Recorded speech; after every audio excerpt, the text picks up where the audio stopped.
Assalamualaikum warahmatullahi wabarakatuh. Selamat malam Ibu Cindy Claudia Putri sebagai dosen pengampu dari Digital Auditing 2.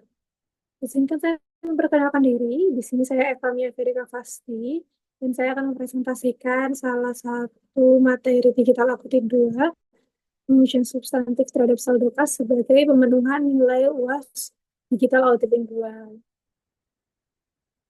Lanjut.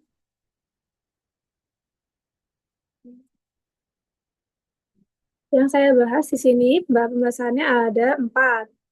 Yang pertama adalah deskripsi kas, yang kedua prinsip akuntansi berterima umum dalam penjajian kas di neraca, yang ketiga tujuan pengujian substantif terhadap kas, dan yang terakhir adalah program pengujian substantif terhadap kas. Yang pertama adalah deskripsi kas. Kas adalah salah satu aset yang paling penting bagi perusahaan karena memiliki tingkat likuiditas tinggi yang digunakan secara langsung dalam kegiatan operasional sehari-hari. Dalam setiap transaksi bisnis, baik penerimaan maupun pengeluaran, pada akhirnya akan mempengaruhi saldo kas perusahaan. Saldo kas itu disajikan dalam neraca sebagai bagian dari aset lancar dan harus mencerminkan kondisi yang sebenarnya dan sesuai dengan prinsip akuntansi yang berlaku. Tingginya frekuensi transaksi kas dan lemahnya pengendalian internal dapat menyebabkan saldo kas tidak disajikan secara wajar, sehingga berpotensi menimbulkan salah saji material dalam laporan keuangan. Kas itu memiliki risiko inheren yang tinggi, mudah disalahgunakan, dicuri, atau dipidanakan tanpa meninggalkan jejak audit yang jelas jika pengendalian internalnya lemah. Maka perlu dilakukan suatu prosedur yang bersama pengujian substantif terhadap saldo kas yang fungsinya untuk memperoleh bukti audit yang cukup dan tepat mengenai eksistensi, kelengkapan, hak dan kewajiban, penilaian, serta penyajian dan pengungkapan kas. Dan ini berarti pengujian substantif terhadap saldo kas merupakan bagian penting dalam proses audit laporan keuangan dan perlu dipahami secara komprehensif. Deskripsi kas. Kas itu kan aset paling lancar ya, mencakup uang tunai, uang logam dan uang kertas, pos wesel, sertifikat cek, cashier cek, cek pribadi, dan bank draft, serta dana yang disimpan di bank yang pengambilan tidak dibatasi. Ini dari buku Mulyadi 2002. Kemudian untuk kas yang disajikan dalam neraca itu merupakan aset lancar dengan tingkat likuiditas paling tinggi karena dapat segera digunakan untuk membiayai kegiatan operasional perusahaan dan memenuhi kewajiban jangka pendek.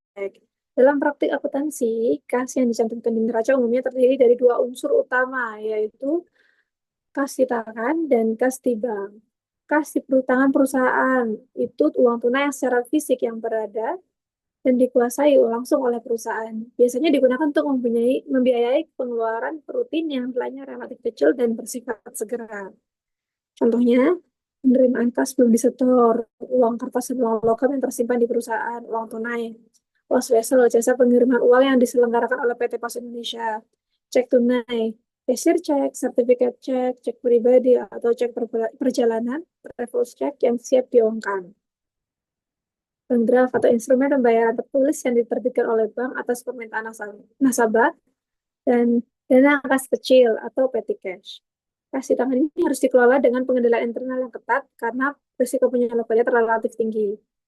Umumnya itu perusahaan menerapkan sistem kas kecil dengan pembatasan jumlah maksimum, bukti pengeluaran yang lengkap, serta penghitungan kas secara berkala.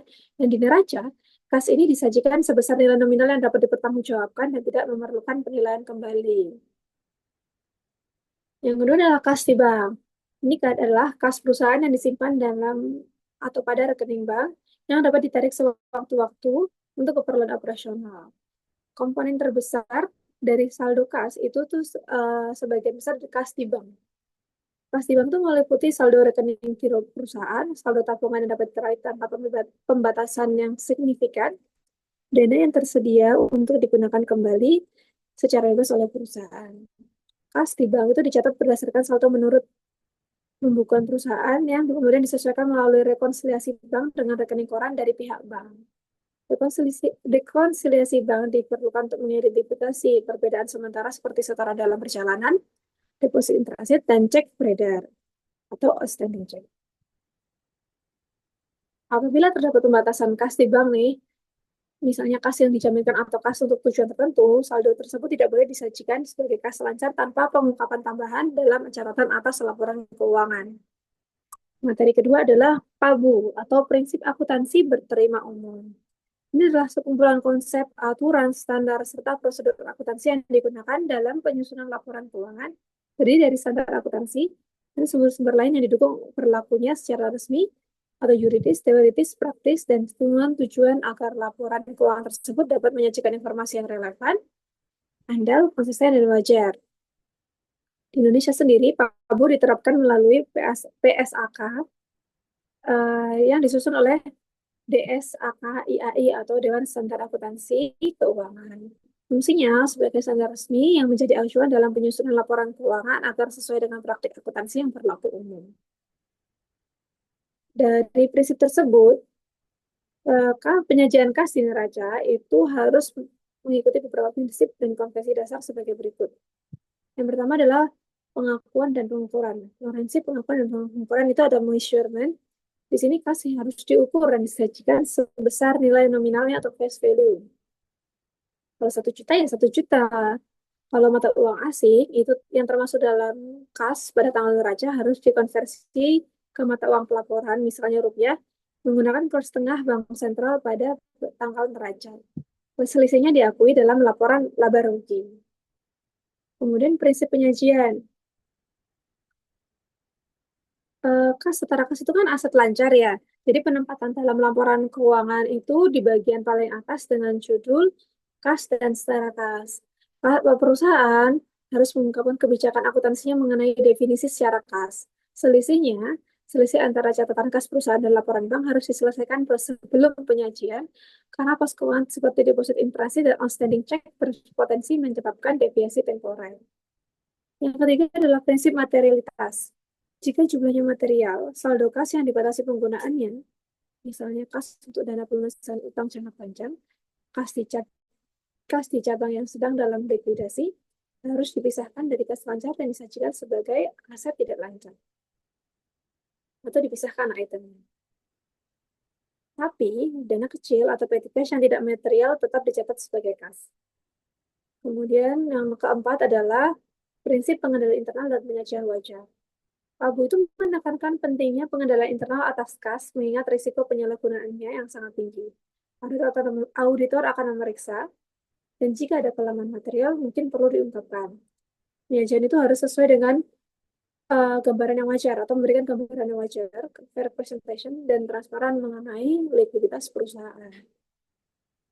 Di sini ada contoh penyajian kas dalam neraca. Bisa dilihat dapat laporan keuangan PT ABC yang disampaikan dalam rupiah. Periode pelaporan sampai dengan Desember 2025. Di bawah ada catatannya. Kebijakan akuntansi yang pertama, kas dan setara kas, itu meliputi uang tunai di kas dan rekening giro bank, serta investasi jangka pendek yang sangat likuid dengan jatuh tempo asli 3 bulan atau kurang dari tanggal perolehan, yang tunduk pada risiko perubahan nilai yang tidak signifikan. Setara kas sebesar 100 juta, terutama dari deposito berjangka 1 bulan.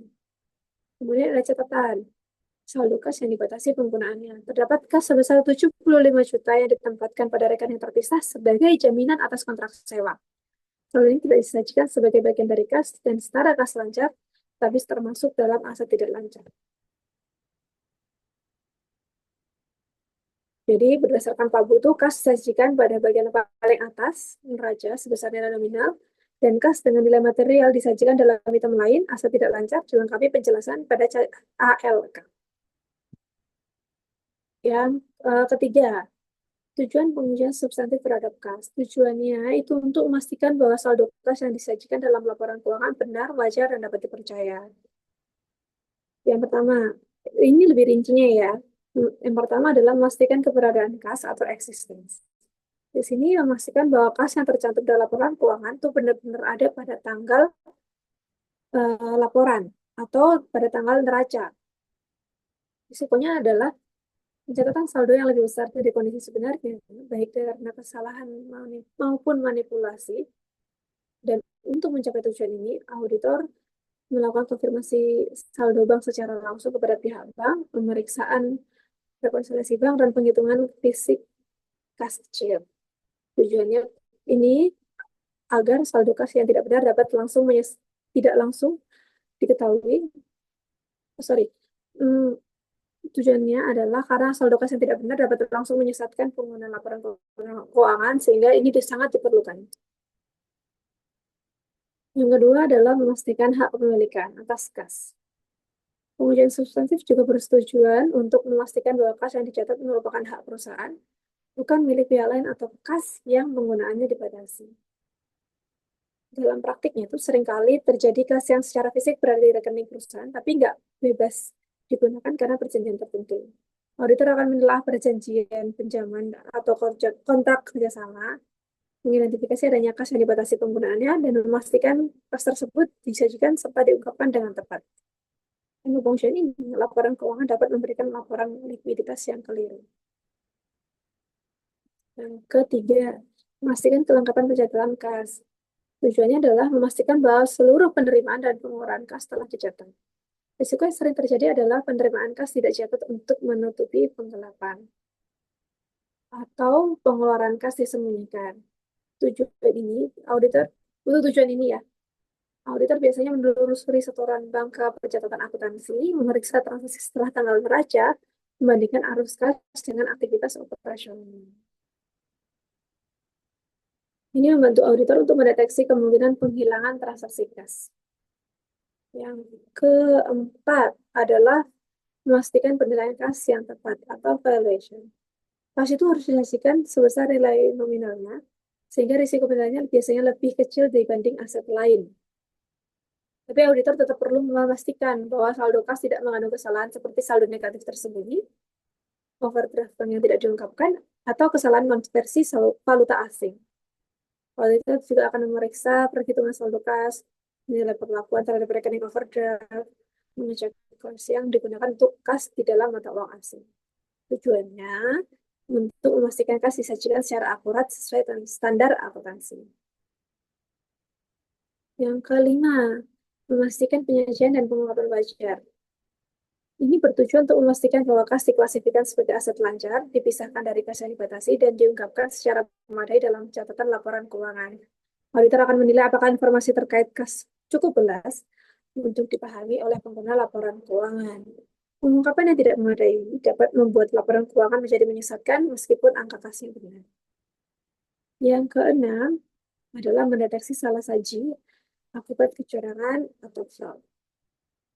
Karena kas ini kan sangat rawan terhadap kecurangan, pengujian substantif bertujuan untuk mendeteksi salah saji material akibat fraud, seperti penerimaan kas fiktif, pengeluaran kas palsu, window dressing saldo kas. Auditor melakukan prosedur seperti pemeriksaan transaksi tidak biasa, analisis pola kas, dan pengujian jurnal penyesuaian untuk tujuan ini supaya tercapai. Secara keseluruhan, tujuannya itu bukan hanya untuk memeriksa saldo angka kas, tapi untuk memastikan bahwa kas benar-benar ada, menjadi hak perusahaan, dan dicatat lengkap akurat, disajikan, serta diungkapkan secara wajar. Yang keempat, materi terkait program pengujian substantif terhadap kas. Ada langkah-langkah audit untuk menguji kewajaran saldo kas dan setara kas. Yang pertama adalah prosedur seaudit awal. Itu ada 4. Yang pertama adalah unsur saldo awal, mencocokkan saldo kas di neraca dengan saldo akun kas di buku besar. Yang kedua, vouching saldo awal, membandingkan saldo awal kas di buku besar dengan saldo akhir di laporan keuangan yang telah diaudit tahun sebelumnya. Yang ketiga adalah verifikasi akurasi matematis, dihitung kembali ketahuan penjumlahan butik pada buku besar dan buku pembantu kas. Kemudian yang keempat adalah tracing, melakukan penelusuran posting transaksi dari jurnal penerimaan dan pengeluaran ke kas ke dalam buku besar, atau apakah pos pendebitan dan pengkreditan akun kas ke jurnal sudah sesuai. Kemudian yang kedua adalah prosedur analitik. Tujuannya untuk melihat kewajaran saldo kas melalui perbandingan logika bisnis. Auditor akan melakukan perbandingan tren, membandingkan saldo kas berjalan dengan saldo tahun lalu untuk mengidentifikasi kenaikan atau penurunan tidak wajar. Yang kedua adalah evaluasi anggaran, membandingkan realisasi kas dengan anggaran kas perusahaan yang telah ditetapkan sebelumnya. Analisis rasio, menghitung rasio kas terhadap kewajiban lancar atau cash ratio dan membandingkannya dengan rata-rata industri atau data tahun lalu.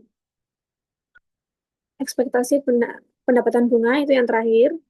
Itu estimasi pendapatan bunga berdasarkan saldo rata-rata bank untuk melihat kecocokan dengan pendapatan bunga yang dicatat. Kemudian yang nomor 3 adalah pengujian terhadap transaksi rinci. Tujuannya untuk membuktikan validitas mutasi masuk atau keluar kas. Nah, di sini auditor akan melakukan vouching sampel transaksi. Jadi mengambil sampel bukti pengeluaran kas seperti cek faktur kwitansi dan memeriksa otorisasi serta kelengkapan dokumen. Seperti tidak ada tanda tangan dari pihak otorisasi yang menyetujui atau yang lain seperti ya intinya jangan sampai ada pengeluaran fiktif yang dibuat-buat. Kemudian yang kedua adalah uji bisah batas atau cut-off test, memeriksa transaksi kas beberapa hari sebelum dan sesudah tanggal neraca untuk memastikan transaksi dicatat pada periode yang tepat. Tidak ada backdating. Kalau misalnya nih, di akhir tahun 31 Desember 2025, cek transaksi di tanggal 30 Desember 2025 sampai 2 Januari 2026, dan pastikan transaksi tahun 2026 tidak dimasukkan ke tahun 2025. Yang ketiga adalah pemeriksaan transfer antar bank.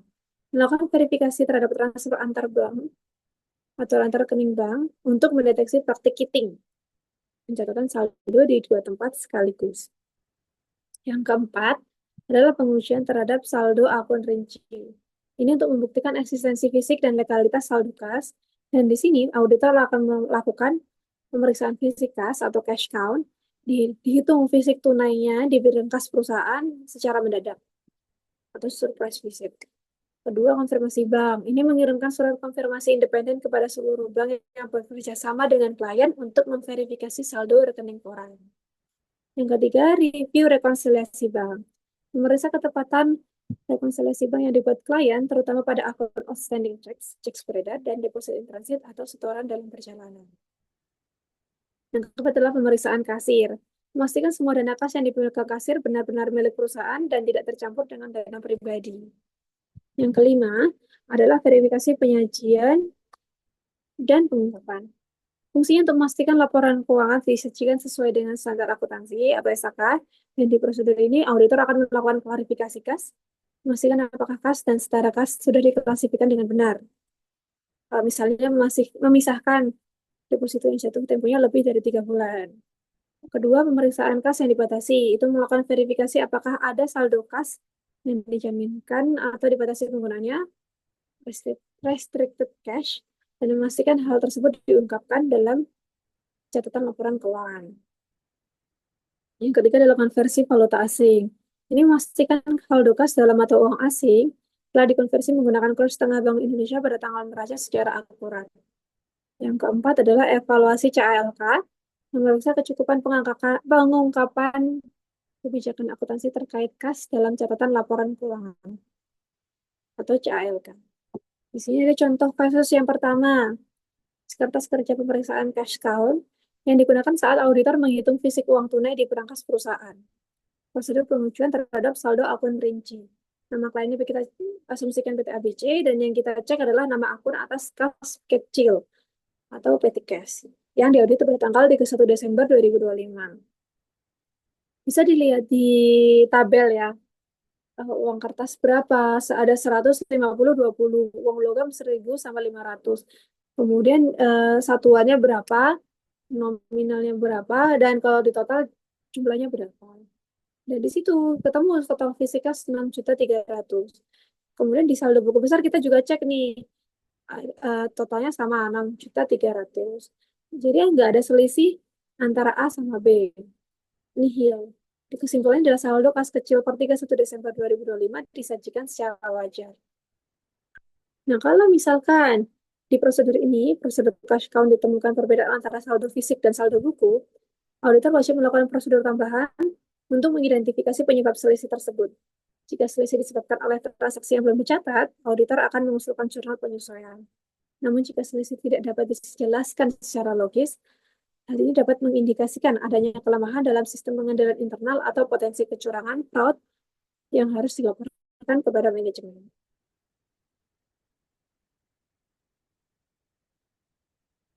Yang kedua adalah kertas kerja rekonsiliasi bank.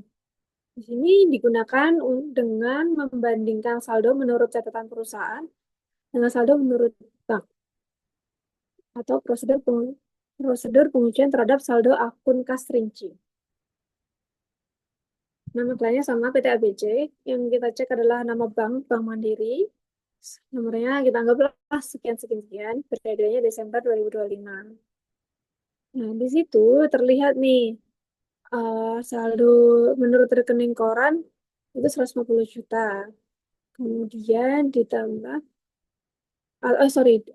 dengan 25 juta. Kemudian dikurang dengan 15 juta. Itu cek yang masih beredar. Saldo banknya 160 juta. Kemudian saldo menurut catatan perusahaan atau buku besar 161.500.000. Ditambah jasa giro 500, dikurang biaya admin bank 2 juta. Jadi yang sudah disesuaikan adalah 160 juta. Di sini nggak kelihatan ya kan, tapi di tabel makalah itu ada. Jadi kesimpulannya adalah setelah dilakukan rekonsiliasi, terdapat perbedaan karena biaya admin dan bunga bank yang belum dicatat perusahaan. Nantinya, auditor akan menyerahkan jurnal penyesuaian untuk mencatat selisih tersebut. Jadi bisa disimpulkan bahwa kas itu sangat penting karena aset lancar dengan likuiditas tertinggi. Ini adalah aset yang paling berisiko untuk disalahgunakan.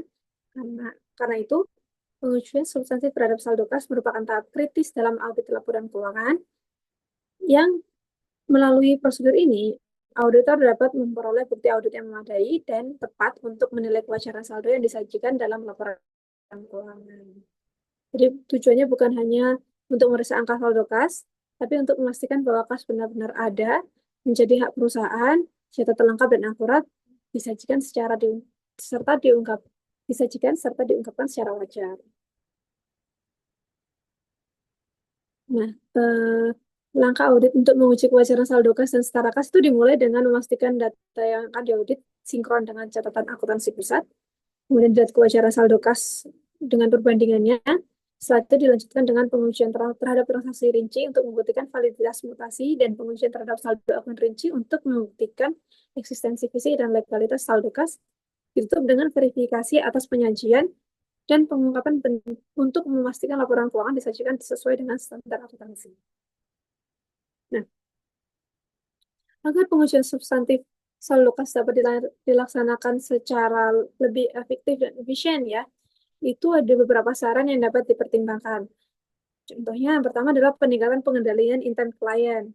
Jadi perusahaan disarankan untuk memperkuat pengendalian intern, seperti pemisahan fungsi otorisasi transaksi yang memadai, rekonsiliasi bank yang dilakukan secara rutin. Ini mengurangi resiko salah saji material dan mempermudah proses audit. Yang kedua adalah pemanfaatan teknologi. Auditor dapat memanfaatkan audit software atau alat analitis digital untuk menganalisis mutasi kas secara lebih menyeluruh, dan mendeteksi transaksi tidak wajar secara cepat. Yang ketiga adalah pendekatan berbasis risiko. Auditor harus terus menerapkan pendekatan audit berbasis risiko dengan memfokuskan prosedur pada area dengan risiko tinggi, seperti dana kecil atau petty cash. Kemudian koordinasi dengan manajemen dengan bank. Membangun komunikasi yang baik dengan manajemen klien dan pihak bank untuk mempermudah proses konfirmasi dan klarifikasi atas perbedaan yang ditemukan selama audit. Kemudian pendidikan dan pelatihan auditor. Auditor itu juga perlu untuk memperbarui pengetahuan mengenai perkembangan teknik dan potensi fraud serta metode audit yang relevan untuk meningkatkan kualitas pengajuan substantif. Dan yang terakhir adalah pertimbangan konteks bisnis. Dalam situasi tertentu seperti kondisi ekonomi yang tidak stabil atau operasi multinasional, auditor itu harus mempertimbangkan risiko seperti pembatasan valuta asing, fluktuasi nilai tukar, dan kepatuhan terhadap regulasi tersebut. Nah, diharapkan pengujian substansi terhadap saldo kas tidak terbatas dalam prosedur verifikasi saldo, tetapi juga dapat memberikan wawasan yang bernilai bagi manajemen dan pihak-pihak yang berkepentingan dalam pengambilan keputusan. Sekian informasi presentasi yang bisa saya sampaikan. Mohon maaf atas salah dan kurangnya dalam mempresentasikan materi ini. Saya tutup.